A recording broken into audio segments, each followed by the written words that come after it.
étudiants internationaux, nous avons concrètement et en résumé 3 types de logements. Nous avons tout ce qui est les résidences universitaires dans les universités et qui sont un peu publiques. Nous avons des résidences studentines qu'on appelle les résidences studentines, qui sont des résidences un peu privées, mais où il y a plusieurs étudiants et c'est des chambres que vous vivez plus ou moins dans une résidence fermée. Comme il y a tout ce qui est, on va les appeler résidences, logements, appartements, studios privés. Comme il y a la colocation.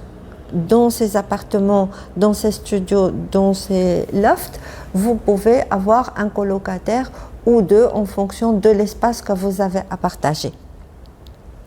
Il est conseillé d'aller une première année dans une résidence studentine, pas forcément les résidences studentines publiques ou universitaires, mais dans des résidences studentines, même privées, par rapport à la stabilité, par rapport au confort, par rapport au temps aussi de s'adapter, de connaître le pays, de connaître la ville où vous habitez, ne serait-ce que le transport et le temps que ça va vous prendre de l'université jusqu'à la résidence où vous habitez.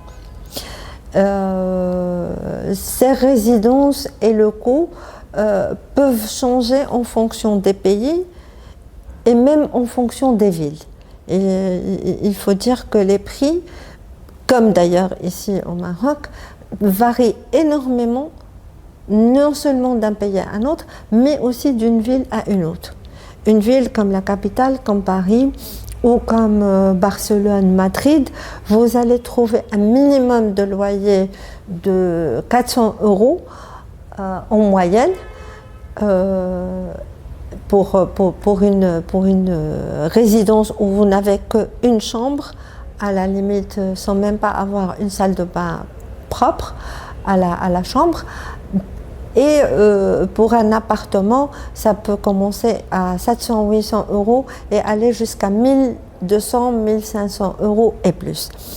Donc, alors que par contre, dans une ville un peu, on va dire, plus petite, à 400-500 €, vous pouvez déjà trouver un petit studio qui serait une chambre, cuisine, salle de bain.